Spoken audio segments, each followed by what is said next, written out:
Hey guys, welcome back to the channel. My name is Brian. This is my guest Eli. Hey. Today we're going to be going over day 2 of the Commander Legends spoilers. In case you happen to want to check out day 1 spoilers, I'll be leaving a link down to the video in the description down below, as well as a little card somewhere above here, hopefully, if you want to go ahead and check that out. There are a ton of cards for day 1 worth taking note of. There's not nearly as many cards for day 2, so this video is just naturally going to be way shorter compared to day 1, so just keep that in mind. Not 2 hours. Yeah, I think the first video was like almost 2 hours. Yeah, right. It was painful editing wise. Yeah. Aside from that, though, just as a quick reminder, for the sake of these videos, this little series, we're not going to really be talking about any cards that have been reprinted for the set. We're primarily going over the newest cards that are completely brand new to the format in general. If we do introduce a reprint at any point in time, it's usually just because it's an important enough reprint that's worth talking about. Other than that, we're not really going to talk about reprints. So anything you would like to add before we get started? I'm just super excited to go over some more cards. I always get giddy. Oh yeah, quick reminder, in case you haven't watched our previous video, Eli over here, he's pretty new to Magic, so he's still learning a bunch of cards, strategies, thought process, all that good stuff. I'm more, I guess for Commander specifically, I'm a veteran at this point. Oh, he's veteran. Yeah, Definitely. for Commander specifically. So kind of having this nice little duality of perspective just to kind of make the conversation a little bit more exciting, at least for you guys. Maybe any of you guys who are maybe listening to this on the way to work or something, be a nice little debate topic going over, whatever you want to call it. But without further ado, yeah, we'll get started. So first up, we'll be going over the multicolor cards. All right, so there's only 2 multicolor cards on day 2. First up, this guy is in what looks like Chinese or Japanese, one of the two. I'll have a translated thing put up post-production, but for now I'm gonna read it. This guy's name is Blim, comedic genius. He is a legendary creature imp. There's not many of those. I don't even know if there is another. I don't think there's many. I don't think there is another legendary imp. I think we have legendary devils, but not imps. Yeah. This is a Rakdos card. It costs 4 mana, 2 generic mana, and 1 black, 1 red. It has 4 power, 3 toughness, has flying, and it says whenever Blim deals combat damage to a player, that player gains control of a permanent you control of your choice. Then each player loses life and discards cards equal to the number of permanents they control but don't own. Oh, that's really interesting. I almost think it's good. But it's only for the payoff to work. It would you'd have to like really try. I think it's just fun. I think it's a fun card. I'm not sure if it's too insane, although you're smiling, so. I'm smiling because of what I'm thinking I can do with it. I think there are definitely cards out there that like give themselves to other players, so that'd be interesting. Then each player, I don't think the trigger goes off too often for it to really count. To really count. Yeah, it's just it's each attack, and if it deals combat damage to a player. So, whenever Blim deals combat damage to a player, gotcha. So, at least from my perspective, okay. Personally, I agree with you. Specifically, if you're playing Blim as your commander, okay. Oh yeah. Or if you're playing Rakdos as your commander, then yeah, I would agree with you. It's probably not going to happen too often, or even when it does, it's not going to get the biggest amount of value. However, what I'm thinking of is if you, instead of having it as a commander, you put it in the 99 for a Grixis deck. Oh, a Grixis. Yeah, you put him in a Grixis deck because red-blue has a ton of cards that exchange control of cards or just give away stuff. So in a Grixis deck, this card could pop off way more compared to as instead of a commander on his own. He's gotta get past that. It's not on attack. It's on combat damage. So you have to get past that in order for the effect to actually work. Yeah. But there's ways to do it in Izzet. So I think that'd be fine. Yeah, blue specifically has a lot of has more giving cards. There are specific cards such as Role Reversal, which came out in I think War of the Spark a few sets ago, that specifically says it's a 3-mana sorcery, blue, and a red. It says exchange control of 2 target permanents to share a permanent type. There's So the thing with that is that you would also be discarding and losing life. To each player. That is correct. So I don't know if the return value that would be very, very good. I mean, that would just come down to how you build your deck then at that point. Because you are playing Grixis, chances are you're going to have stuff that interact with your graveyard.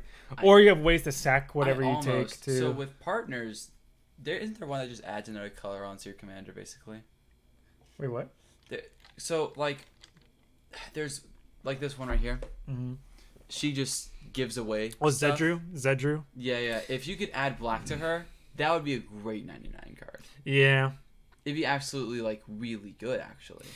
Yeah, I guess you could technically try going with the 4-color. I mean, I would love to do it. That'd be fun as hell. Some sort of 4-color giveaway stuff deck. That would be interesting. Like, because right now with her, like, I saw someone play it the other day. Yeah. And I was like, they kind of did stuff, but it's not, eh. But with him on the board, yeah, I mean, that could be pretty fun. I would enjoy playing against that. It might be worth looking into. I don't know if there's enough cards that give away stuff within 4 colors that could do that. I don't know. It could be worth looking into. Really, you'd have to be dedicated in order to make this deck really work. But yeah, it could definitely work. I feel like if you're going that route, a 4-color giveaway stuff deck, that's what you'd have to do. That's a jank deck. That's basically a jank deck. That's very niche, and yeah. I would actually, I'd love to make it, but I have no knowledge in that area. That's literally like the fun deck that you bust out whenever you're just looking for a good time. You don't really care if you win or lose. I can't see him being played as a commander, but with that 4-color combo, that'd be awesome. Yeah, I think there's potential with this card as a 99 card for other commanders, just not by himself. Definitely. So, without further ado, we'll go on to the next one. We have... That's in a different language. Let me pull up the translation real quick. We have Averna, Blooming Chaos. He is a legendary creature, Elemental Shaman. He has 4 power, 2 toughness. He costs 3 mana for Teamer colors, green, red, blue. And he only has 1 ability. That says, while you cascade, you may put a land card exiled this way onto the battlefield tapped. See, I've seen this card. So it looked really cool. When I first read it, I was like, that's just kind of eh. But man, when you can cascade multiple times a turn, you're putting, like 4. If you're really doing it well, you're putting 4 lands on per turn. And the thing with cascade is that you always... If you flip, it's like, oh, I could have gotten a land. Oh, there it is. It's like, now that I'm thinking about it, those are the perfect colors to do it in, too. I think that's really good, personally. If you really want to build around... I don't know how well Cascade kind of builds around, but I think that's really good, personally. The amount of lands that you can do. Yeah, no, it's actually a pretty good card. Specifically because of the fact that Teamer alone has a good chunk of the better Cascade cards, in my opinion. Like, obviously in Teamer you have cards like Maelstrom Wanderer. Oh yeah. You have Bloodbraid Elf. You have the Minotaur. Yeah, Ethereum Horn Sorcerer, which can cascade if you turn it to his hand. And you can bounce him back and forth and do it multiple times. I think you can like drop so many lands, man. There's a good I feel like this is a pretty decent card. I feel like personally though, this guy belongs in a Yidris deck, Maelstrom Wielder, my bad. I don't know if you've seen this guy. This is one of the 2016 4-color decks. He says, whenever Yidris, Maelstrom Wielder, deals combat damage to a player, as you cast spells from your hand this turn, they gain Cascade. Oh, that's definitely. So and it has black with it too. Yeah, so you'll have access to black for the black Cascade so cards you too. just, that card's definitely in the 99. Yeah, this card, I feel like this card's better as a 99 card for Yidris. You could definitely do it as a commander if you really wanted to. That's just a lot of land. It would just be harder. It's just because the fact there's not there's a good amount of Cascade cards, but there's not a lot, like, for a 100-card deck. And also, they're all pretty costly whenever you Cascade. Oh, it's the one that I've seen. Yeah, the better ones. The better ones are more costly, mana-wise. Man, now I kind of want to build the Idris deck. Idris is pretty fun. Cool, man. Idris is pretty fun. All right. Yeah, definitely. Yes, but overall, though, I definitely feel like he's, at least right now, just because there's not a whole lot of Cascade support yet, he would be better off in the 99 of either a Maelstrom Wanderer deck or a Idris Maelstrom Wielder deck. One of the two, in my opinion. All right. Other than that, though, well, that's it for the multicolored cards. So we'll be jumping into the black cards, and there's some... He already said there's some nifty ones. I'm very excited. Some gross black cards in day 2. So first of all, let's take a look at Profane Transfusion. It is a 9-drop black sorcery for 6 generic mana and 3 black. It says 2 target players exchange life totals. You create an XX colorless horror artifact creature token, where X is the difference between those players' life totals. Yeah, I did. That's such a comeback card. If you have a life gain player and you're playing just like Grixis or something, you just cast that. Well, now you have a 70/70 horror on the field, and you both exchange life totals. Yeah, crazy. I don't really feel too good about this card personally. There are multiple other cards that do very similar things to this card, in white and black. And none of them really get played that much, specifically because of the fact that these are only actually good. Typically, if you're low on life total, if you're low on life, and someone else isn't, and then you swap life totals, that's the ideal situation. And by the time that situation happens, you need to have this card in hand, and it's 9 mana. It just doesn't happen often enough where you have both this in hand and the mana to cast it, and you reach that exact situation. It's inconsistent. That's the problem with it, typically. Whenever I think of this card, I get giddy because I'm like, oh man, the plays. But then I'm like, well, like we just said, when am I going to get 9 mana? And why am I going to use it on a sorcery, if anything? That's not going to win me the game. Now, one thing I do want to point out, though, is that it does say 2 target players, so it doesn't have to be you. Right. So if there's somebody losing at the table, but there's somebody else at the table you really want to take out, you can just flip the script.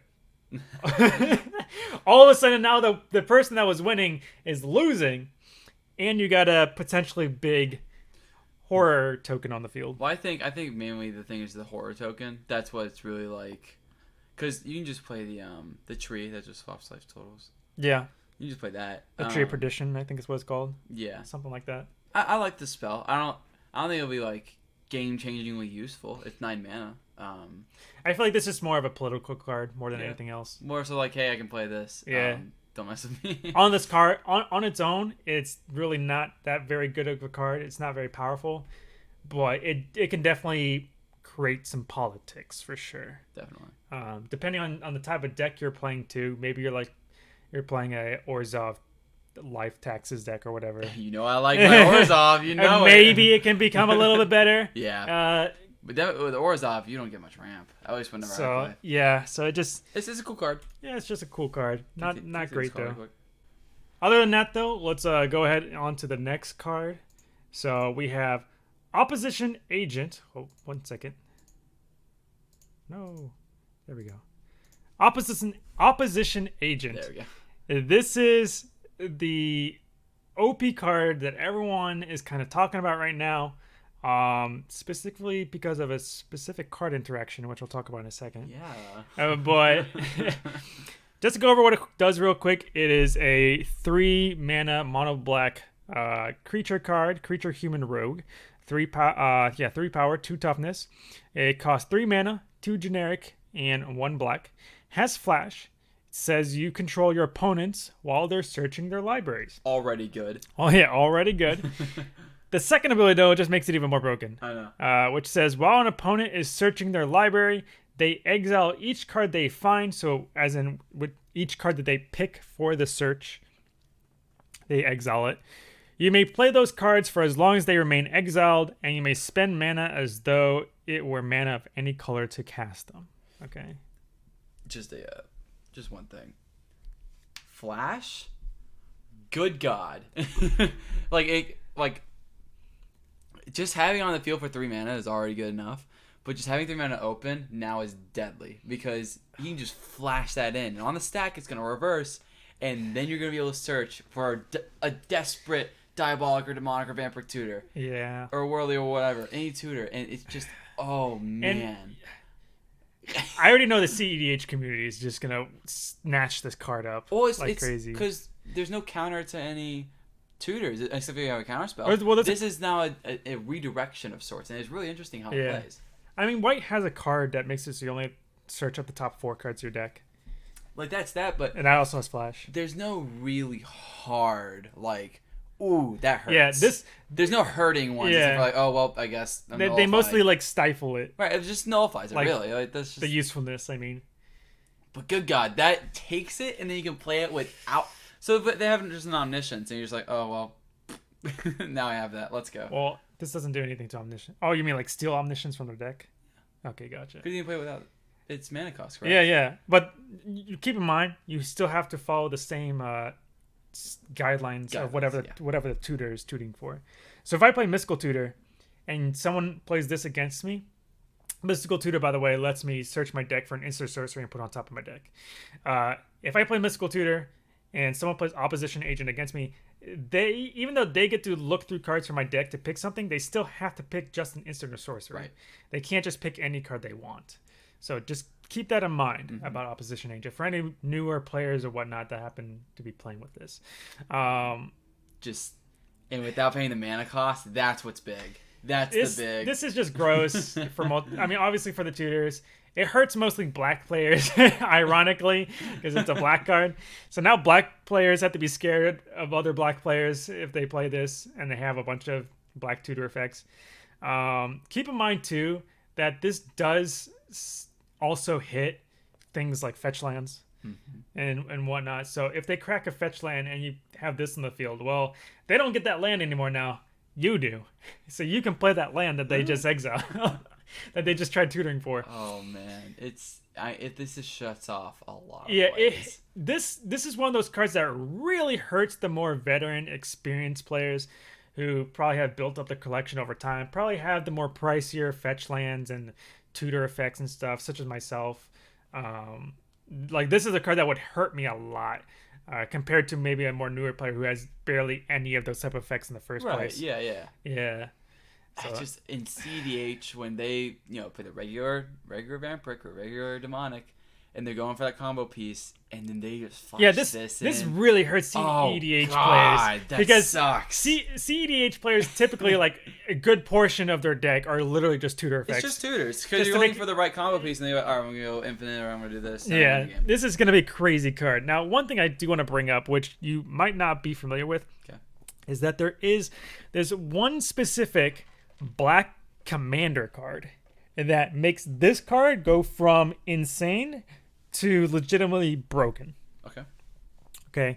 The commander is called Marilyn of the Mornsong. It's a 3-mana legendary elf wizard. It says players can't draw cards, and at the beginning of each player's draw step, that player loses 3 life, searches their library for a card, and puts it into their hand and shuffles their deck. Oh my. Wow. Yeah, so you slap a hexproof or a shroud on that, and it's just going to be on the board for a minute, and that's going to trigger so many times. It's quite honestly, I would say this is just as bad. Like, this 2-card combo is arguably just as bad as the Leovold situation, where you have no hand and you can't draw any cards because of Leovold. And the constant wheeling that Leovold does. Leovold's evil. So in case you're not familiar, Leovold says that you can't draw, I believe, more than one card each turn. Yep. And people would typically have you draw the card, and then they'll just play a wheel effect. So now you just discard your whole hand, and you have no hand now. And they'll just play a bunch of effects that make it so you can't draw cards. So you literally just basically don't get to play the game. Lowers your maximum hand size by like whatever. Yeah, all sorts of it's just stuff to just shut you out from playing the game pretty early. It's not fun. It's not fun. This, in my opinion, kind of follows the same boat where, because they're both 3-drops, it's pretty easy to play both of them kind of early on. Marilyn makes it so you can't even draw cards on your draw step anymore. And then you can't even search your deck for cards instead anymore, too, because Opposite Agent makes it so like, oh, well, I get to look through your deck instead, and you don't even get the card that you looked for. I get the card now. So you are basically just stuck with just the cards you have in your hand, and that is it. And I feel like this is probably just as bad, if not worse, than Leovold. Because at least Leovold lets you draw a card. And Marilyn, like, on a usual game, Marilyn would just be like, oh, that's so nice. Everyone can tutor. Wasn't that nice? Mm-hmm. And now it's like, oh, God. Oh, no. Yeah, I just play Marilyn and then search up this guy. It's just game over. Yeah, so I'm kind of worried about this, to be honest. I always thought Marilyn was a really cool card.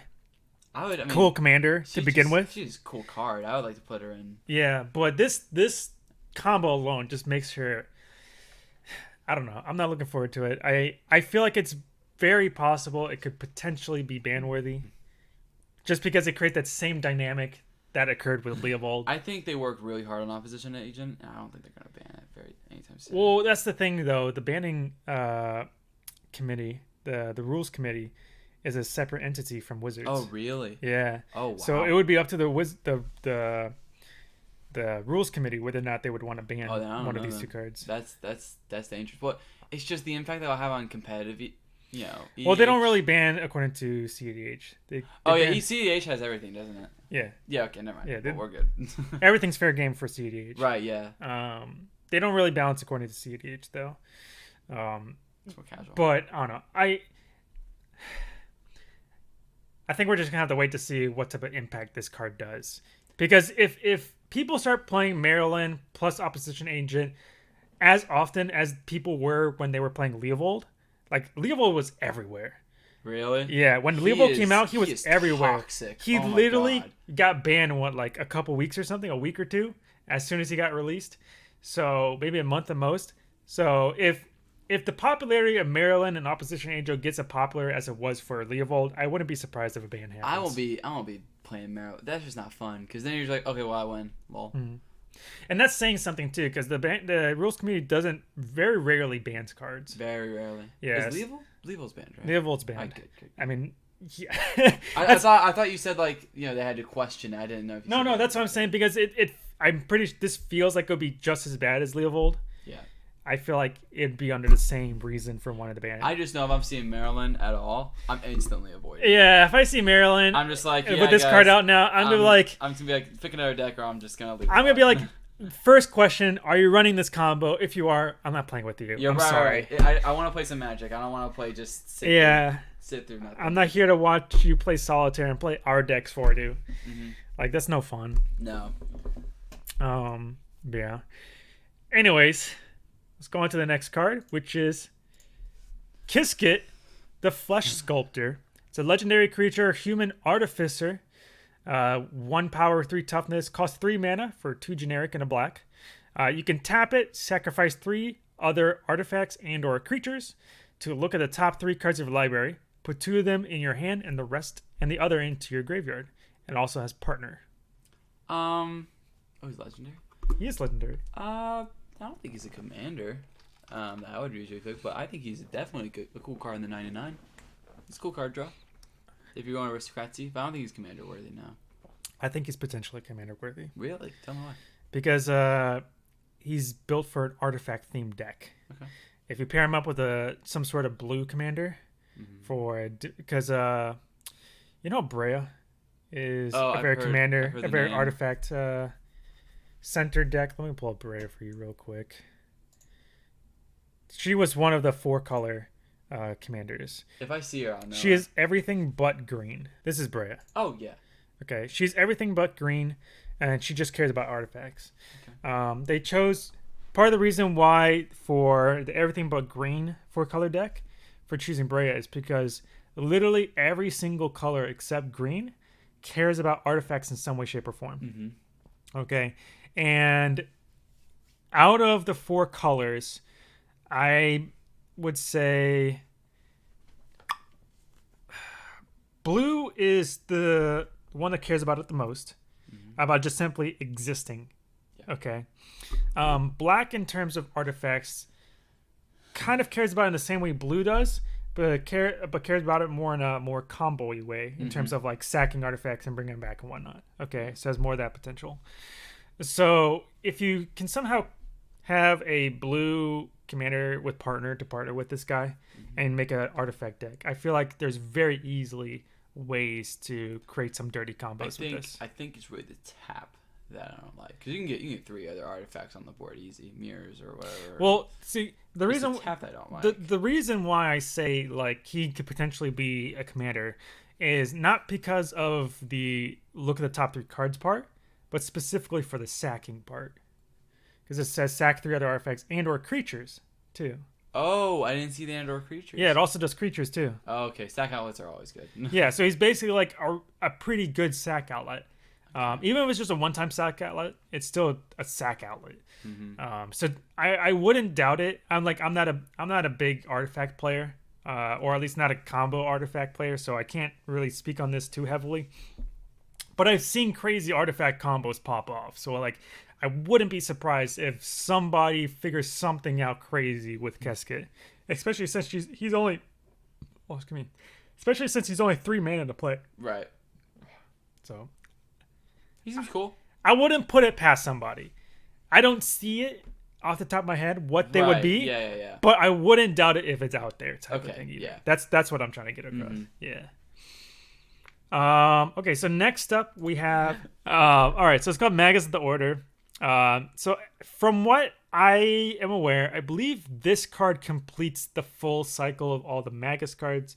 They typically have made Magus cards off really popular and powerful, I believe, like instant and sorceries from early on in Magic's history. And I believe this one completes the cycle. So Magus of the Order is a green or a creature, as a human wizard creature, costs 4 mana for 2 generic and 2 green. Has 3 power, 3 toughness, and its ability says you pay a green and tap it, and sacrifice Magus of the Order and another green creature. Search your library for a green creature card and put it on the battlefield, and shuffle your library. That's nice. It's kind of broken. That search for a Greater Hoof, just alright, cool. Yeah, just look for any creature you want. Sack this and another creature, and any creature with green. It's oh my goodness. And then if you just recur it too, just go into Golgari. Oh man, green black's gonna have a heyday with this dang card. Yeah, this card. That's gonna. If I ever make Golgaria with the lead person right now in Golgari, what's her name? She has experience counters. Marin? Yeah, Marin. If I ever made it with her or like another card, specifically one that would get stuff out of my graveyard, that's just too good. Yeah, Max, this is just easily breakable, very easily, no questions asked. You search for a green card. That's insane. Yeah, it's pretty gross. Not really too much to talk about here. It's just good. It's just good. Straight up good. All right. So next up, okay, this next card's actually disgusting. Yeah. Okay. This is also in a different language, so give me 1 second. God, it has like a paragraph. Yeah. This has a lot of text. Where is it? It's Kodama of the East Tree. Okay. It is a legendary spirit. It costs 6 mana for 4 generic and 2 green. Has reach and partner. It's 6 power, 6 toughness, and the ability says whenever another permanent enters the battlefield under your control. If it wasn't put on the battlefield by this ability, you may put a permanent card with an equal or lesser converted mana cost from your hand onto the battlefield. Whoa. Oh my god. It's disgusting. Wait, so each turn you just lay down a land and you can play another land. Holy shit. Wait. Oh, that's awful. It's disgusting. And it's a partner. And it's a partner. So whenever like you're just like kind of just play it. Whenever you're just chilling with the other partner, just go on main with that one, and then you're just like, okay, now I want to win. You create a 3-color deck with this thing. This and one of the 2-color commanders, partner commanders. Play this in the Shatter, the Goblin Rakdos Goblin.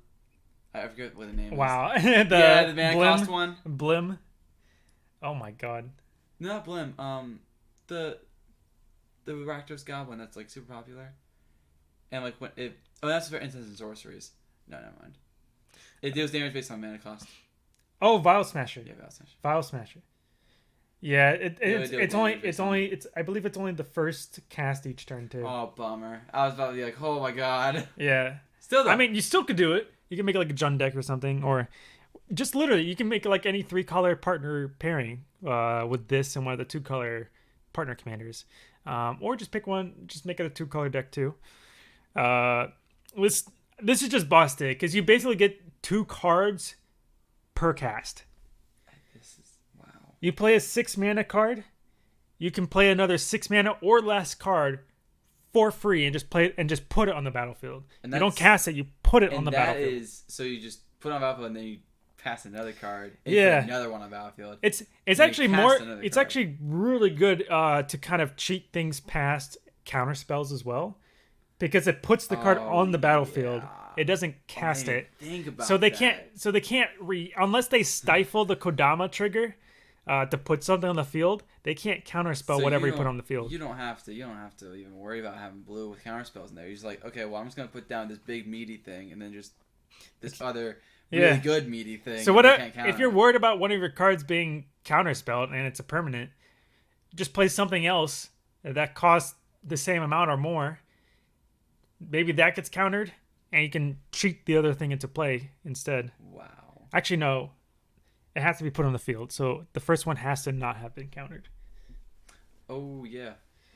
But even still, even still, you're just gonna be dumping your hand, and so they're gonna have to choose what to counter. Here's the worst part too: you don't actually have to cast anything to get this to trigger.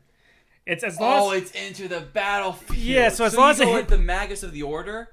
Yeah. Enters and then another enters. If you have other cards that cheat stuff into play already, like on the field, like Magus of the Order, the last card. Oh my god. You can automatically just slap something on the field from your hand. Things down on the field. Yeah. With one. Oh my god. It's disgusting. It's absolutely disgusting. That and Magus. Not only do you get to basically play 2 lands per turn, but you just get to cheat so many things on the field. It's green, so the 6 mana isn't really that big of a problem. You're already going to be playing big things most likely.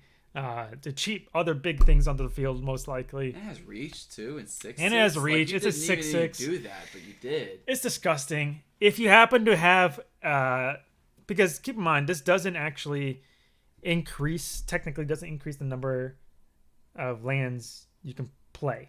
Okay, so if you happen to have any card that says you may play an additional land this turn, you could potentially put up to 4 lands into play. 4 lands, yeah. Oh yeah, my god. because the first land makes Kodama trigger to let you just slap another land onto the field. Then you play your second land for turn, which will trigger Kodama again. This makes green to play big another stuff just. Green's it was already disgusting. Green this just makes it even better. Green just keeps getting more stupid. Why does green get so much love, bro? Like put this in like. Oh, white would do so well with this card. Oh my god. I'm borderline considering just throwing this into my Gabriel's deck. Oh, you should without a doubt. I feel like I should. It's just too good. It's just too good. It's just too good. Too good. All right, before we'll just continue on. This is just getting gross. All right, so next up, Malcolm Keen-Eyed Navigator. It's a legendary siren pirate. Costs 3 mana, 2 generic, and a blue. Has 2 power, 2 toughness. Has flying and partner. And says whenever 1 or more pirates you control deal damage to your opponents, you create a treasure token for each opponent dealt damage. That's just good. That's just value. That's really good. That's just good. There's no drawbacks at all. It's 3 mana and he's flying 2/2. That's just good. This is good. This is really good. This is good. Now. There's one thing I want to point out here, aside from the fact it's partner, so you can make it more colors too. Mm-hmm. Okay. There's one important key thing I want to point out about the ability. There's the specific way it's worded about the ability. I see what you're gonna say. Yeah. It's not combat damage. It's just regular damage. Well, there's that. That's not what I was gonna point out. Oh, but shit. that is something that is relevant. Okay. One thing to point out, it says whenever one or more pirates you control deal damage to your opponents. Okay. So take note that the trigger to activate the ability is that one of your pirates has to have dealt damage. Okay. Then it says you create a treasure token for each opponent dealt damage. Okay. So during combat, if you had let's say this card, swing at opponent and it deals damage, and you had other creatures that are not pirates deal damage, because this is a pirate, this triggers the ability, but because you had other creatures also deal damage to other opponents, that satisfies the condition for the second part too. Oh, really? So you would actually get up to 3 treasure for just one pirate smacking somebody. You know, I was just thinking, like, you just ping the shit out of people and get a bunch Yes, of treasures. that's what I was thinking, because you can put that. I don't know if you can put that in your Izzet deck, because you'd have to get that attack trigger off. But man, if you did, you just go off with Izzet. That is technically another key thing. There's actually a special interaction, I believe, for this card on one of the pirate cards. Let's see. I think it was this plus Lightning Rig Crew. Lightning Rig Crew is a 3-mana red creature. It says tap it. Lightning Rig Crew deals 1 damage to each opponent. Whenever you cast a pirate spell, untap them. So you just tap them, deal 3 damage, do 1 damage to each opponent. Malcolm lets you get 3 treasure tokens from that. Okay. Then if you have something that lets you, then you just create 3 treasure tokens. So now you just play another pirate, tap them again, create 3 more treasure tokens. It's really the deal damage and not the deal combat damage. Yeah, it doesn't have to be combat damage, so you can do Which ping is such damage. a limiter on things. So ping damage was what you love. Yeah, so untapping, tapping shenanigans and draws and all that good stuff. Now, so that's definitely your wheelhouse. Yeah, I feel like pirates might actually be pretty decent with all these support cards coming out. Basically. Well, like they've really flown under the radar. Everyone sleeps on pirates. I haven't played a pirate deck in ever. I don't think. I barely play any pirates. The only pirate I really play is like Siren Stormhammer, for example. Well, yeah, that's like the only one. But I don't really play that because it's a pirate. I play it because of its ability. I will say though, from Ixalan, the only cards that I really try to play as much as possible, at least in my Izzet decks, my red-blue decks, are as many cards as possible that give me treasure. Because in basically anything that's not green, anything that's not green, I would say actually anything that's not green or black, because even black has a lot of ways to just get a ton of mana too on its own. Like I think it was like Crypt Gas, I think, or something like that. Oh yeah, and there's ones that just like you sacrifice a creature. Things like that just like double your swamp mana and stuff. There's a good amount of black cards that do that too.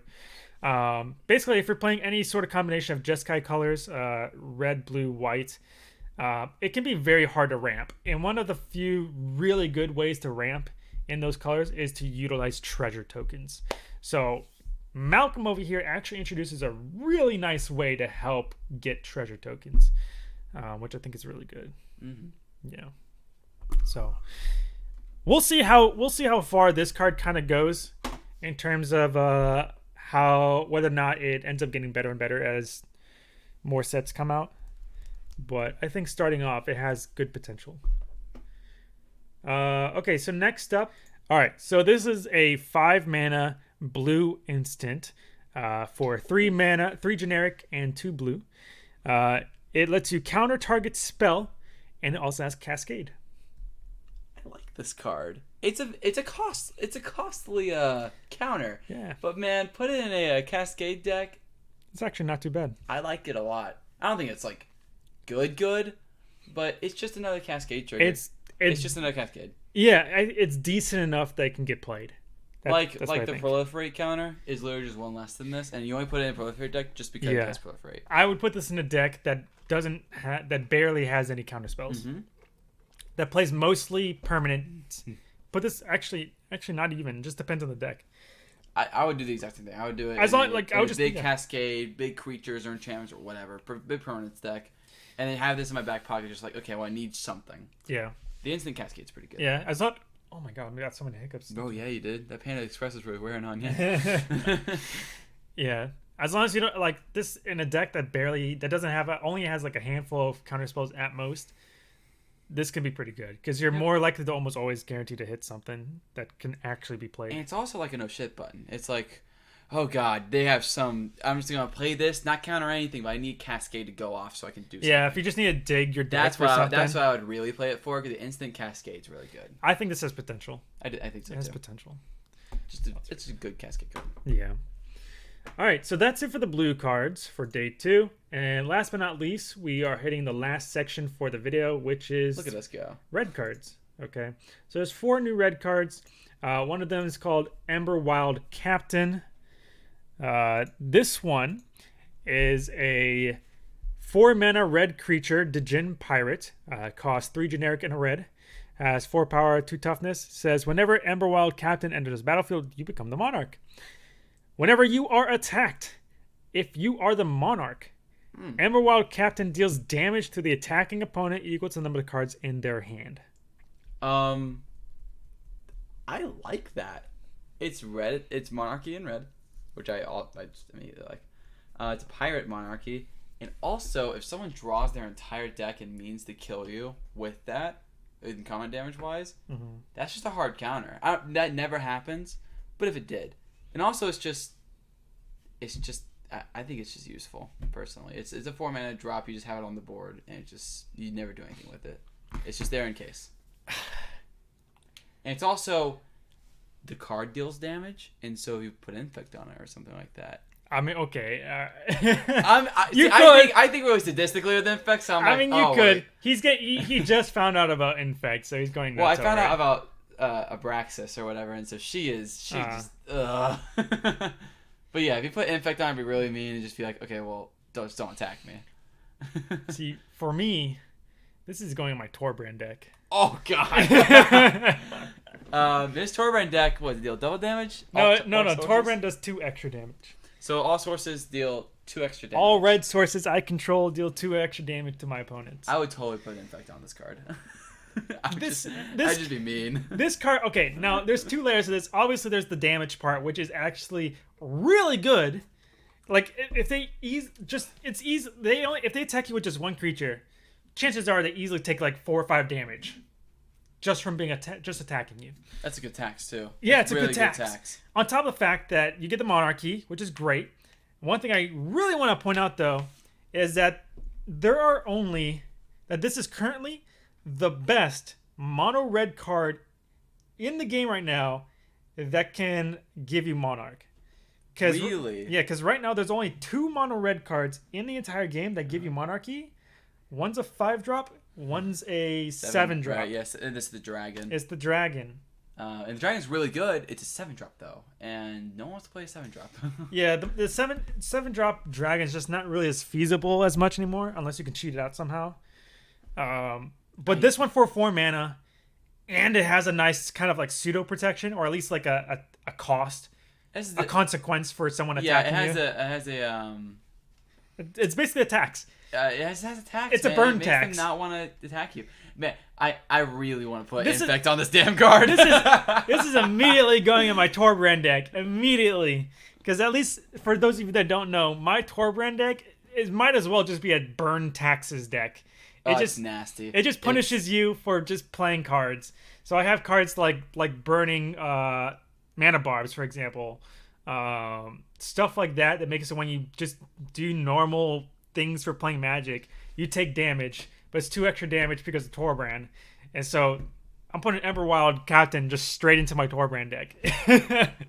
It actually the motto that if it hits, and if it doesn't, it faults. That goes right to this card, because if it hits, God, it's gonna hit really hard. Yeah. And if it doesn't hit, okay. On top of the fact it's only 4 mana to get the monarchy, which is one of the few ways to actually get some sort of extra card draw in mono red. Oh, you're totally right. We were talking about that actually, like, on the card here. These days, most forms of card draw in mono red tend to be in the form of exiling effects. So this is going to be one of the few ways where you can actually like constantly, consistently get solid card draw. It's only 4 mana to get the Monarchy too. If you're playing red, chances are you're going to be smacking people in some way, shape, or form anyways. So you could probably get it back if someone steals it from you. So good stuff. I'm very excited about this card. Yeah. Let's see. 3 cards left. God, man. Next up, we have Coastline Marauders. It is a 3-drop for 2 generic and a red human pirate. Has 0 power, 3 toughness. Whoa. Has trample and encore for 6 mana, where the encore cost is 4 generic and 2 red. It says whenever Coastline Marauders attacks, it gets +1/+0 until end of turn for each land defending player controls. I think this is downright deadly. I feel like this is definitely... This is the encore card. Yeah. That we've been wanting to see so far. This is definitely... I would definitely put this in my deck. Yeah, this is definitely a card that you can...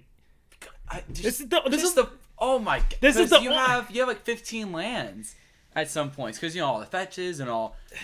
And if you're going on really like Omnath decks, which get so much land, and you just encore out of nowhere, well, shit, they have to deal with a new creature that they haven't seen before. They could be tapped out on their creature. Oh man, that's a great encore. This is definitely one of the. Actually, this is so far the only encore card that I would actually consider putting in a deck. Yeah, the only one. Yeah, the only one. Like just because of the fact that, at least as of right now, green is probably one of the most popular, if not the most popular color. I think.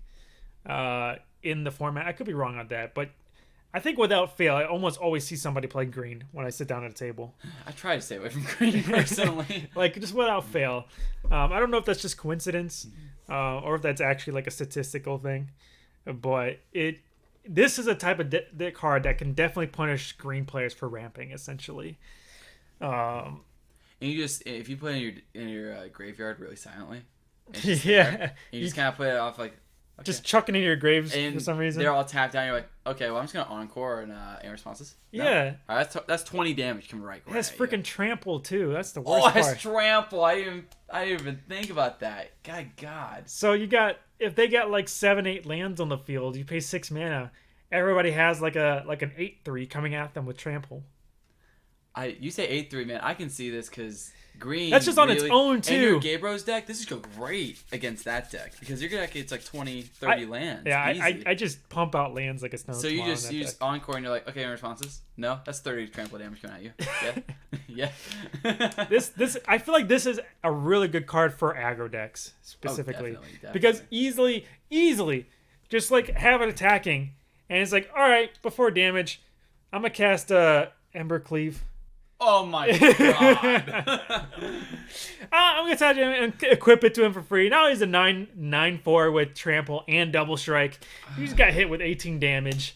Like that's gross. I would definitely, if I like wanted to pull out like an anti-ramp deck, if I really didn't like it that much, I would put this guy in there and just be like, all right, yeah, that's like 15 coming right at you. Ass trample. It's such a. This is actually a pretty good card. I like it. I like it too. First good encore card. First one. Oh man. All right, next up, we have our first legendary monkey. It says goblin for some reason. That's not a goblin. That does not look like a goblin. Not a goblin. We got a legendary goblin pirate though. I disagree about it being a goblin, but oh well. It's called Breaches, Brazen Plunderer. It's a 4-mana mono red legendary creature for 3 generic and a red. Has 3 power, 3 toughness.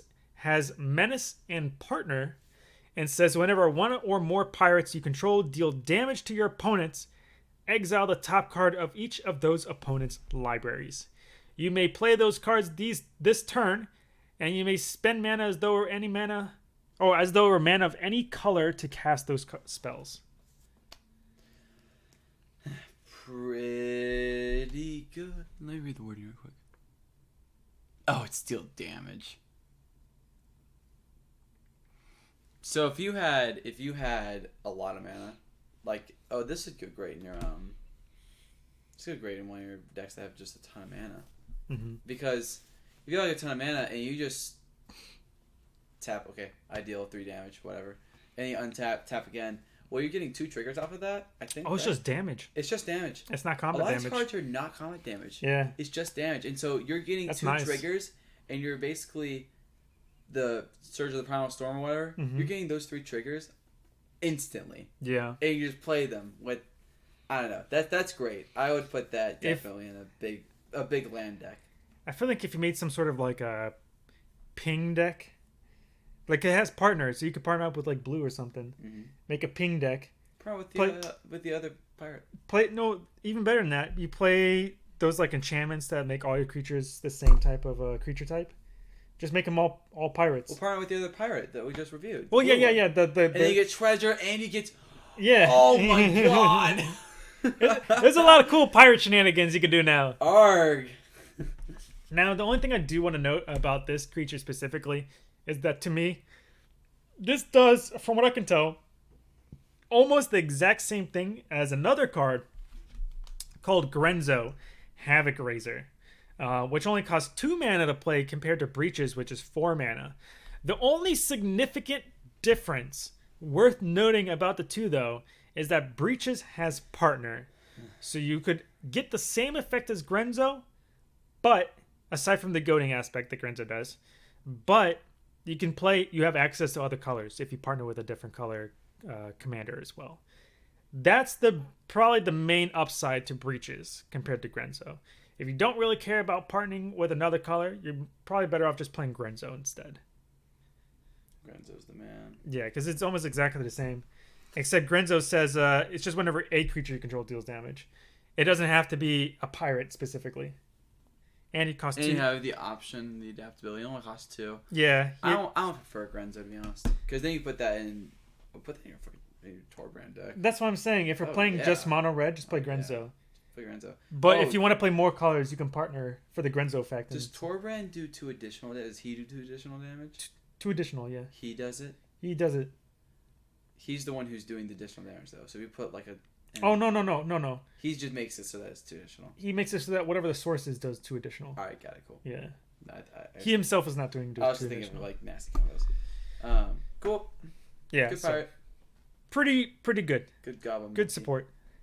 Alright, next up, last but not least, for the day. What just happened? Oh, there it is. I swapped them by accident. Alright, last but not least for the day, we have... That's in a different language. 1 second. All right, we have Aurora Phoenix, which is a 6 costing creature. Yeah, creature.